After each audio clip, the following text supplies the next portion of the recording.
I appreciate you for looking at this 25-minute video and going, oh, Chillmonger's worth my watch time. Yeah, I am. Appreciate you, for sure. And some of you already hit thumbs up. I didn't even ask yet. I appreciate you guys more than I appreciated the other guys. This video is something that I was live streaming about T'Challa Time, the Black Panther comic book where I get the panel and everybody. I did the live stream, and about an hour, 20 minutes into that talk, we got into the X-Men. I've cut that out, trimmed it. I just watched the whole thing over again and presenting it to you in video form because, you know, that YouTube will push uploads a little bit different than they push those live streams. And if you don't know what you're looking for, now you know what you're looking for. X-Men From the Ashes conversation. In that live stream, I was cut off and interrupted from Marcolin. I just watched the whole thing and damn, I was not wearing headphones either, so that whenever someone on their phone speaks, you know, it cuts you off. And I appreciate him from joining. He was like driving while he was doing this. And it's not an insult on him. Shout out to him, Dre, Brian, and Buckmeister Cool, who were also there having this talk about the X-Men. We got really into Sync. We got really into Sync and Storm. It begins with Storm. We get into Sync a little bit later. But that's the focus. There will be more of this. If I can do T'Challa time, I can do X-Men time or something else, as I'm going to joke about 5 minutes into this video. So here is the live stream video cut up for you. Action. The good news is that Storm has a lot of good stories, especially now. These past couple years, L. Ewing been writing her. Storm has plenty of stories from the pull from now, you know. So I'm, hey, you know, and with some better stories. But I mean, I would like for her to get a solo. I would like for her to get like a strong solo, a strong ongoing solo. Like she's always having feats in other people's comics, and I don't like that because I'm like, yeah, it's called Resurrection of Magneto. When somebody's looking for it, they're not checking thinking it's Storm, and then she's doing something in Magneto's comic book. But yeah, the stuff has been amazing. It's just been like, man, put it in the Storm comic book, title it Storm, have her do Omega stuff in the Storm comic book. Okay. All right, but to your point, both Shield and not Shield, Sword and X-Men Red are really Storm books. I mean, she's obviously leading both of those books. I argue that she does have a co-lead called Storm, though. There is one called Storm, but it didn't last long. I mean, I think the kids should have a good writer on Storm. That's what messes Storm up. Yeah. There's a Storm series. I have the thumbnail from that video I did on the bottom, on the right side. Yeah, one of the 9 titles that they're launching. Wolverine's got another one. Good God. Did you say Wolverine got another one as if he shouldn't have one? No, I'm just saying, like, you know. I mean, a Wolverine movie is coming out. I mean, a Deadpool movie, Wolverine's coming out. It's going to be a Wolverine book. We already know that. Like, that's that synergy we talking about. Hey, I love kind of movie. I love Wolverine. You have a lot of friends who are Wolverine. Yeah, he's all right. You voted for Wolverine twice? Some of my best friends have a healing factor, you know. I just didn't like the anti-Wolverine sentiment. I brought it up though to show you like there is actually going to be a Storm titled series, and it's not happening in the past, and it feels like it's going to be relevant to the X-Men.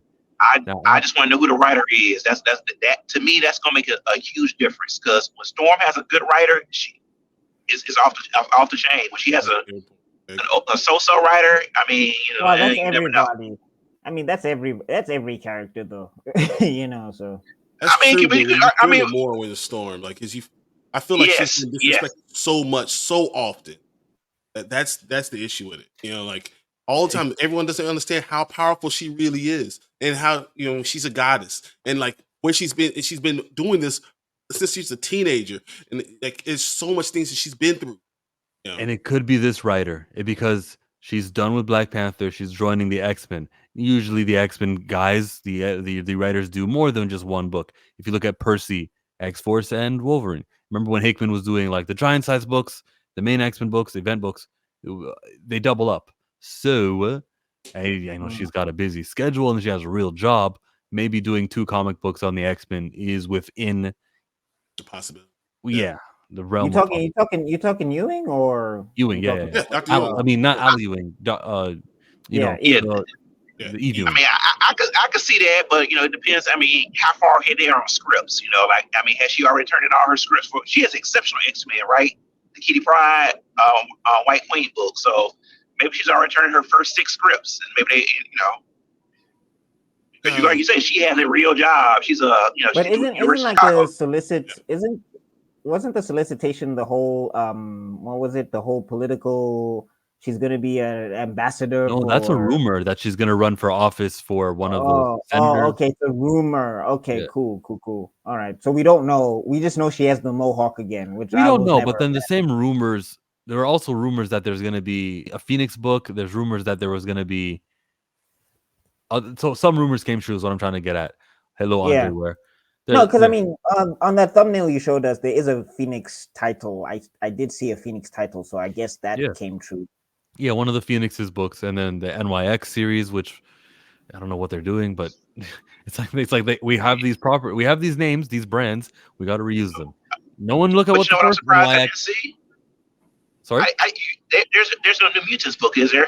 I saw X Factor and X Force, but I didn't see New Mutants. That was like a core X-Men book back in the day. Yeah, maybe the members of New Mutants will be members of the X Factor title, and it will be that'll be that.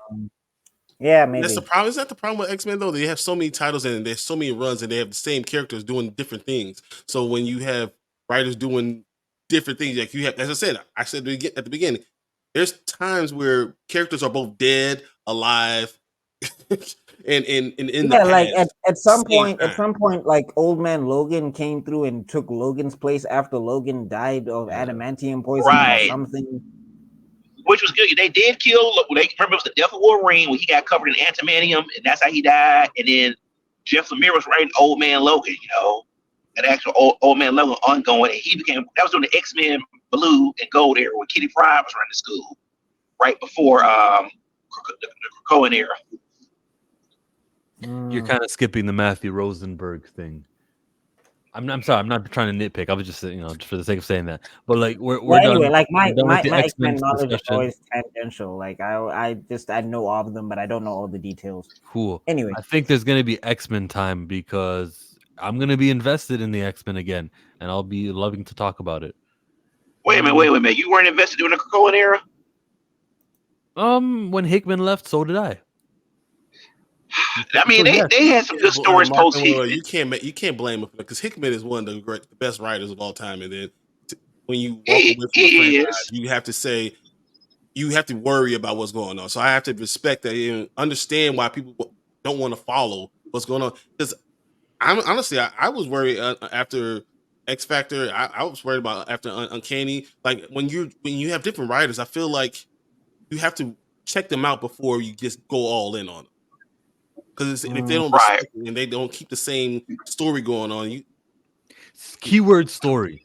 There was a beginning act, a middle act, and an end act. When Hickman's story was abandoned, why the hell would I let somebody who didn't even start this get to finish it? And you're expecting me to pay $4 monthly, more than $4, but you're expecting me to spend money on this too? No, I'm gone. This is not the original intended plan. I don't feel satisfied. Everyone who's complaining about Fall of X #3, I feel so validated in my abandonment of the X-Men line since Hickman left, and I'll join when because I'm right. I mean, there were some good stories. I mean, the Hellfire Gala stuff was good to me. And really, the character I'm worried about the most, the two that I know Storm's getting a book is what's going to happen with Sync and what's going to happen with M. Sync by far got probably the most development he's ever gotten since the Generation X. It was Generation X. That was the name of the team. Yeah. You gotta watch my videos that I posted like 2 weeks ago when they made these announcements because I go very hard on Sync. I go very in, and most of my audience already heard me talk about it. Yep. The short version is we wasted all of that development on Sync because he is not one of the featured members of these new teams, and I'm like, fuck. I don't care. But you can't say that. It depends. I mean, characters get popular over time. Why can't I say that? Think about Uncanny X-Men and X-Men are out, and the teams are there. And no, we have black characters. There's one named Ayo, but I know what tier she is, and I know what writers have been thinking of her since she was invented 15 years ago, and I know what the new writer comes after this will think of Ayo after. Oh yeah, it's Ayo, whatever. And I'm like, why are we building up a character? But you'll never get good character. I mean, characters' popularity changed over years. I mean, when I was like a kid, like a little kid, the Thing was like one of the most popular characters at Marvel. He had this whole book called I remember Marvel 2-in-1. Never stopped. That was one matchup. The matchups, whatever.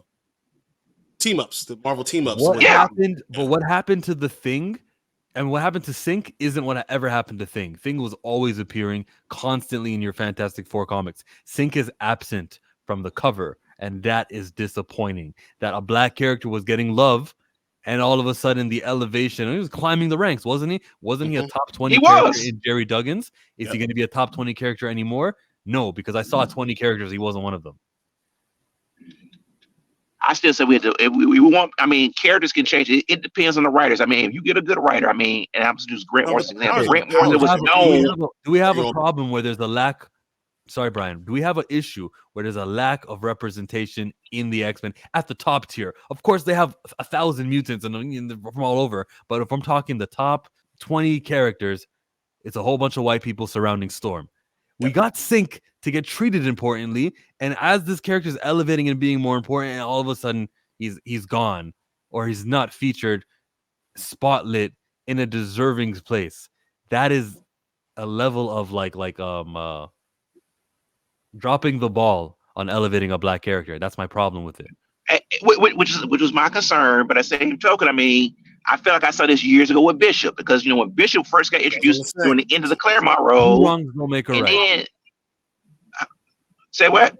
I said that two wrongs don't make a right. You're gonna tell me about how this happened with Bishop, it happened with Manifold, it happened with all these characters. Yeah, it's wrong. Yep. It's only Storm who's a perennial character, and it hurts more in X-Men because what it's supposed to be.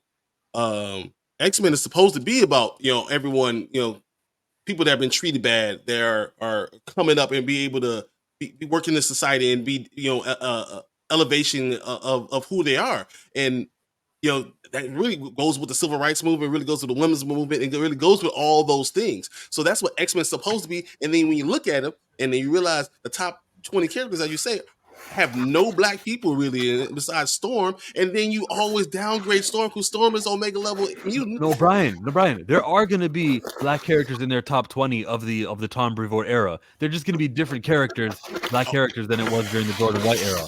Which, in the long term, how the hell is the black character ever supposed to get popular and hot and elevated? I mean, but how did Storm get popular? I mean, because I feel like something was at the beginning. I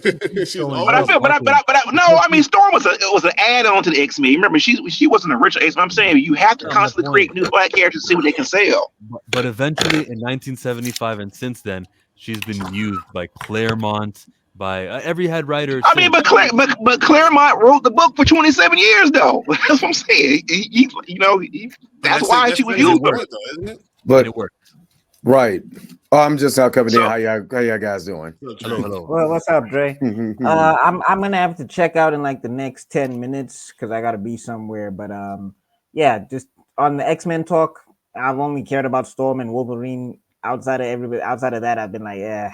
So, but I hope that one day Sync and Prodigy and Bishop can actually be on the level of a Cyclops or a Jean, or because I found those characters much more interesting. Like I find like Sync and Prodigy way more interesting than like Archangel. I'm like, I don't care about Warren Worthington or whatever.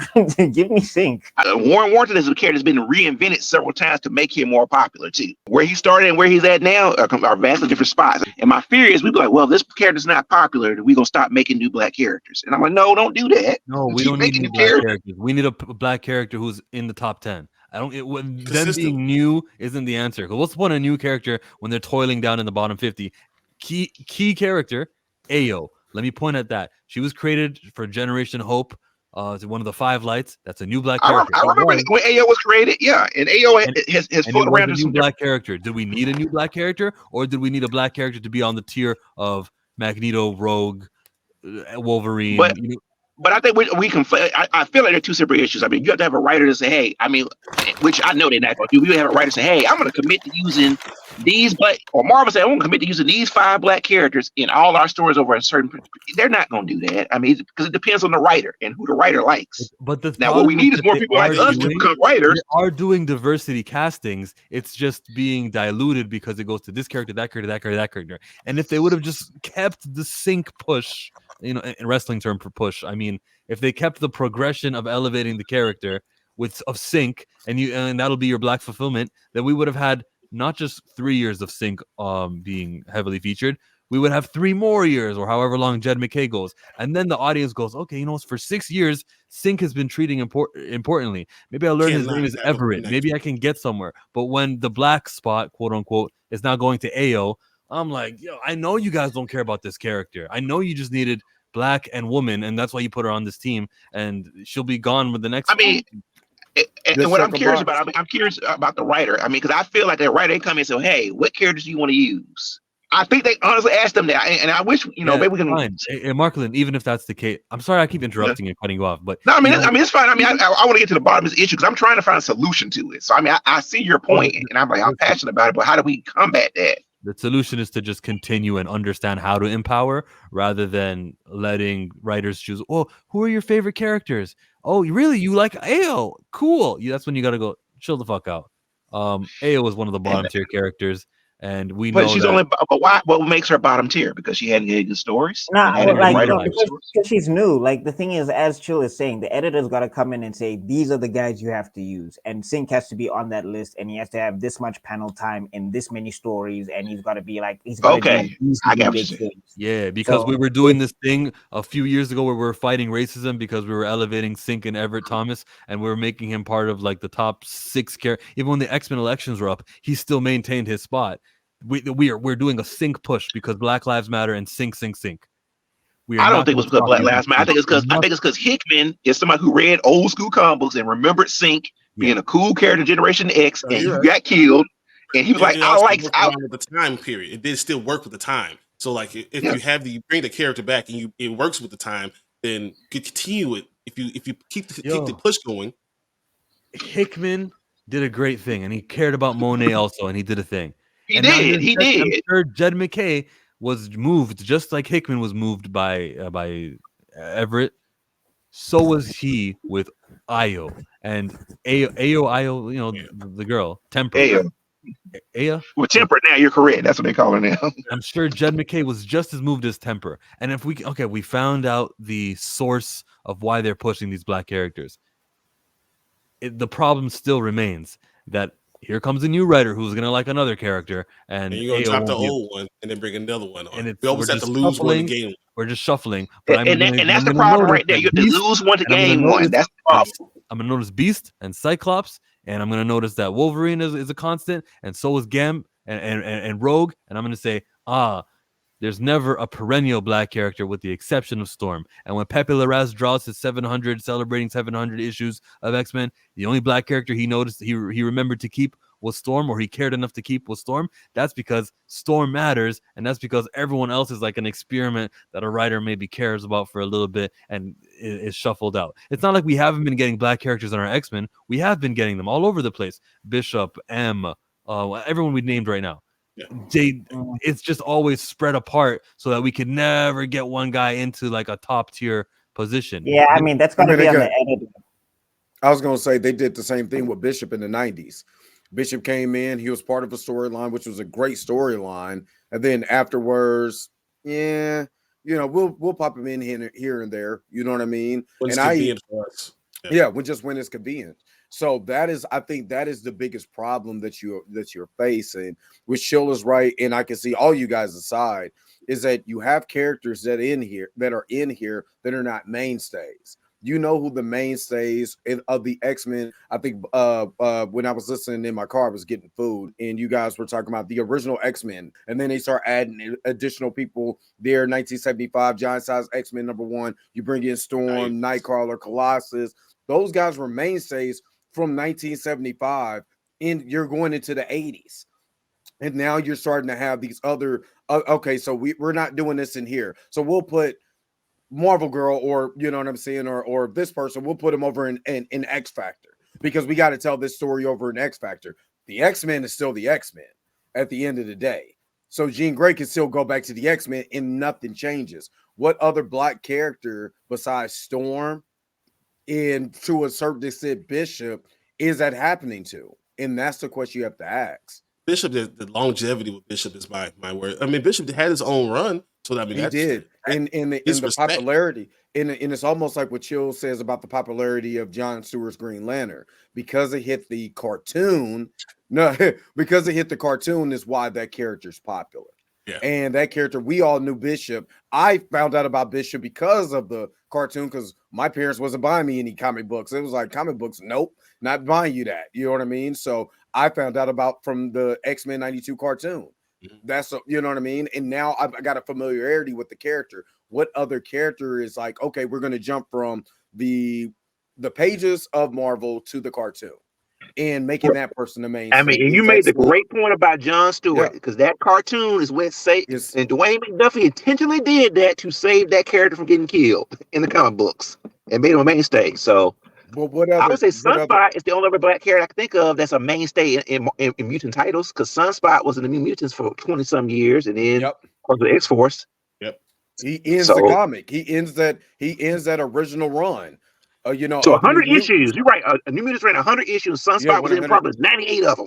He was in, what was it? Sunspot leaves in issue 100. Yeah. Or so 98, 99, but he was probably in 98 of the books. Yeah.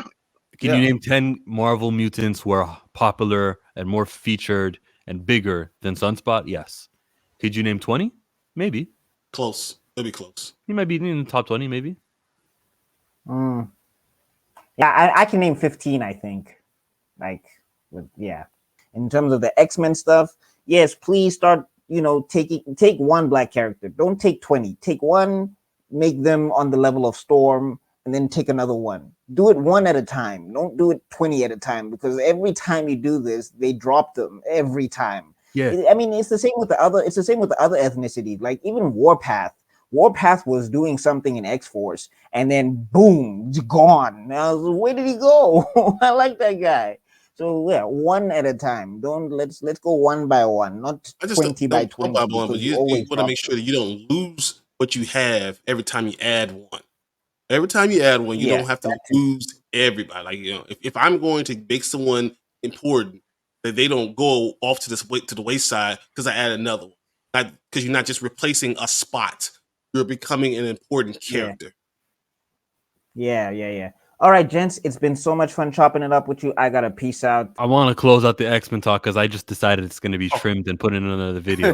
When Buckmeister Cool was finished, was saying that many characters, we don't need many characters. When importance is annually swapped from black character to black character, when we look back at it 10 years down the road, we're gonna look back and we're gonna say, all of these black characters exist outside of the top 10, and they're outside of meaningful positions, impactful positions for representation. What are the benefits of representation if we got black characters in unimportant positions? That's literally not the point of representation. I want them to stand side by side and be just as relevant as characters like Jean Grey and characters like Kitty Pryde. Or Kate Pryde, as she wants to be called. I wonder if they're going to revert that, because I saw Evie Wing write Kitty Pryde a bunch of times rather than Kate. But then I don't expect her to be read. But it depends on the writers, and I like what y'all said about it. Maybe it should be editorial mandate, which I don't know how you enforce it, because that, to me, if I was a writer, I said, well, hell, you can't tell me what characters I want to use. But then again, it's a job you're paying me for, so I guess you can. T'Challa, you need to have that. You're going to use Batman, you're going to have Bruce Wayne. Exactly. Yeah, Marklin, I'm pretty certain they said you got to have a black character on your team or you're doing a racism. And he's like, okay, who do I like? Oh, I'm going to call Ayo Temper. Yeah, diversity. And that's just, they don't know how to empower, and they need help. I mean, we need to lead the diversity. Some say, look, man, if y'all want these characters, if you want true diversity, you need to make sure these characters have, standing stories that people can latch on to for years and elevate their prominence, not just make a one and done. Well, I've been telling you for the last 20 minutes. Yeah, right? I even say this because I know one of you guys mentioned Claremont was writing for 27 years. Mm-hmm. Claremont wrote some of the best stories in X-Men history. And not only that, in New Mutants, there are stories from Claremont that all of that matches up. So you had prominent characters in there that you told these stories to, so it can be done. You have to write them uniquely instead of the way that Claremont did diversity was so impactful because he told the story and the characters so happened to fit what was going on within that time period. It wasn't like black character, prototypical black character. You know what I mean? Or lesbian character, be what lesbian is in the 80s. I don't know, big hair, biker outfit. I don't know, but be that. It wasn't forcing the character into a box. It told the story, and then he allowed the characters to be able to grow within the story. Now you start to see the diversity within the story, not the character being prototypical. And the story is based off of the character. The character is a black, gay, lesbian, albino, and and all this. You know what I mean? Like it's not all these. Yeah, let me check out the story. Tell the story, and then let the audience be able to figure out. Okay, this character is going through this because they're this and the other. That's how it worked. So that's why I love Claremont stories so much. But doesn't that come with you have longevity? You have job security, you have all those things, but you know that you're going to be around. Exactly. Claremont had that. I mean, if somebody told me, said, man, if it had not been for Claremont, they said X-Men would have been Inhumans. If it had not been for Claremont, and he took a liking to him. He made them. I mean, technically, that's the same thing with Christopher Priest. You talk about Black Panther, Christopher Priest, Black Panther was done. They had no other stories to tell. 10 years later, they said, okay, we're getting ready to dump these guys. Deadpool, Black Panther, all these guys. Christopher Priest, you're at the bottom of the barrel. What can you do with him? And he became one of the greatest writers in Marvel history. Good writer, got a character that everybody people were basically done with. He a whole nother level. That's what I'm talking about. A good writer with a character can turn a character's whole trajectory around. I think an ensemble thing, you have to continue to have longevity. When you have in your single character, it's easy to do it with your single character one. And when X-Men is just so many characters that you could be dropped off at any point in time. I mean, but it's not like Justice League, when you have a possibility of 7. If you go back, even if you go back and look at X Factor, you know what I mean? You look at, it's an adjacent story. You know what I mean? It's part of the X-Men universe, but you got this over here, and you have Storm League, Team A and Team Blue and Team Gold. You know what I mean? You have those. They still did it right. Because to me, the 90s was the 80s and the 90s was the best time for X-Men writing in comics. Going back in, once I got some money and folks telling me I ain't buying you nothing, I buy myself. You know what I mean? I agree with you, tell me, I want to just go to the 80s and 90s. From like Follow the from Mutant Massacre to Follow the Mutants to Inferno, Executioner. Oh my God! You look at God, me and my brother was just talking about this when Charles Xavier got possessed. The Onslaught saga. Onslaught, if they ever do that on X-Men 97. Oh my, and they can do it right now, which I think they're leading up to. When anybody talk about Fantastic Four, what they bring, who's the writer they talk about when they talk about Fantastic Four now? They talk about Hickman's run. You know what I'm saying? Jonathan Hickman's run. You know That's when I became a Hickman fan, when he was on Fantastic Four. Exactly. Right. He's a monster. So just think of someone grabbing that title, like I said, in the 90s, when Fabian Nicieza was writing Deadpool. You know what I'm saying? It was Fabian Nicieza and can't think of the other guy's name. When they were writing Deadpool, they took Deadpool, who was, more straight-laced, more assassin, and made him break the fourth wall, made him do goofy stuff, had him going on these events. That makes the character. Now everybody's like, oh, I'm a Deadpool fan. Those kids in 97 that was reading Deadpool was having a great time with that because of that. By the way, great X-Men talk, everybody. We're going to go back to the T'Challa stuff. Subscribe to all of us. Thank you.